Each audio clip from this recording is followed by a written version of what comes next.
Guys, here are four 170HXs.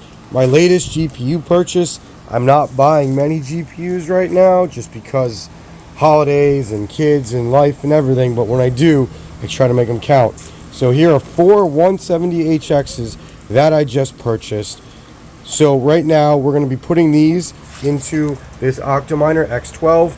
Now I have a 10 card rig and I thought about splitting it up into two 7s, but I realized that that's honestly probably not worth all the work of taking that rig apart and subtracting some GPUs to it. So for right now, what we're going to do is we're going to put 4 in this Octominer X12, and the goal is by the end of the year to add at least 4 more to it. I'd like to buy at least 4 to 6 more of these 170HXs because I do really feel like these are the GPUs to have right now. Like I said, these are a must buy on my GPU market watch, which I'll link above, and I just think that their value is only going to decrease or increase and not decrease. And GPU resale value is something that I'm starting to really consider after my success this past year. Now, an interesting thing I want to note after opening these, I got these from my Alibaba seller, which I'll put a link to in the comments. It came with EPS to 6-pin to 1 6-pin, which you can theoretically use for these. I have them all on my CMP 100 210s, which is a link right above if you want to see that setup video.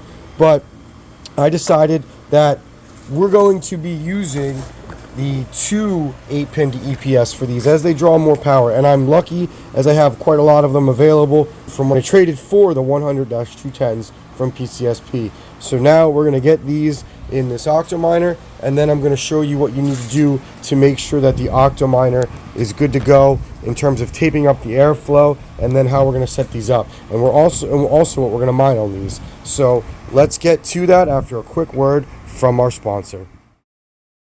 This video was brought to you by Crypto Miner Bros, your one-stop shop for all your home ASIC mining needs. Their prices listed are shipped to your door, so you don't have to worry about any hidden or unexpected fees. What is listed is all you have to pay, and make sure you use code Krootman with 2 zeros for $70 off your next order.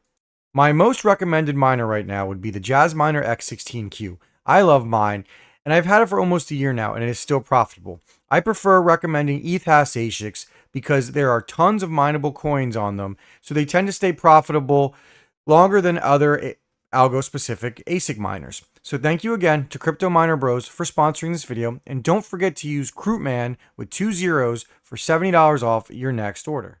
Alright, so it is set up. There's only 4. They're pretty dirty. I didn't really notice this. I'm going to blow them out, and there's definitely a little bit of corrosion on the back plates that I'm not excited for. This is the first time I've ever gotten ones like this. I'm going to be messaging my seller and kind of asking her if we can do something about this, because like I said, I'm not a fan of the corrosion.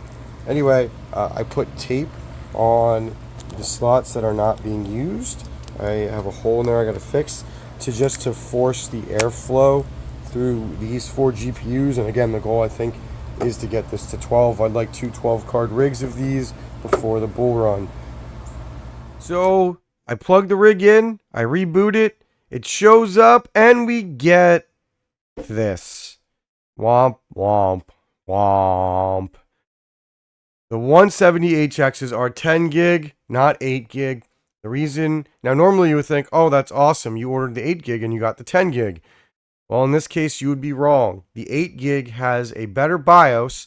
See the link above where I compare both GPUs. And the 10 gig does about like 15% worse per GPU than the 8 gig. So here you can see the hash rate of the 170HX 10 gig. And when we plug the results in hashrate.no, you can see that we make about 12 cents per GPU right now. So let's compare that to the 8 gig so you can see why I am not happy at all right now. So here you can see the 8 gig models, which get 62.xx kilohash at about the same power, basically 150 watts. And you can see the profitability difference.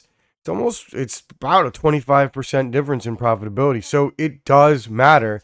And I'm really not thrilled. Now, thankfully, I didn't do what I originally thought I was going to do, which was going to be split these into 2 7-card rigs. I just put those 4 in this rig. So it could have been worse, but this is disappointing. Now, I've contacted the seller. I will let you know how it goes in a future video. Now I had this issue before and they resolved it. Now it was only 1 then and now it's 4, which again is more frustrating. I feel like they will make it right. While we're on the subject, it still doesn't make any sense to me why the 8 gig one makes 19 cents per day on Zealous, where the 12 gig only makes 12 cents. Just goes to show you that sometimes the way they do these BIOSes is pretty weird. Anyway, guys, thank you for watching this quickie. I'm pretty bummed right now that I have to go through getting this changed out. I'm also getting over a cold that's had me out, which is why you haven't seen any videos for the last few days. So dealing with this on top of that kind of makes everything else that much more frustrating. But it doesn't change the fact that the 170HXs, in my opinion, are still the only GPU that I would recommend buying for crypto mining, at least in my situation, until the 50 series comes out. So anyway, guys, thank you for watching. Please like and sub for more videos. I've got some great content coming in the future, so make sure you stick around for it. And as we get to the holidays, I've got some fun videos coming up as well. And when you see the one I have planned with my 16 series GPUs, you will laugh hysterically. All right, that's it for me, guys. Have a good day. Keep mining. Krootman out.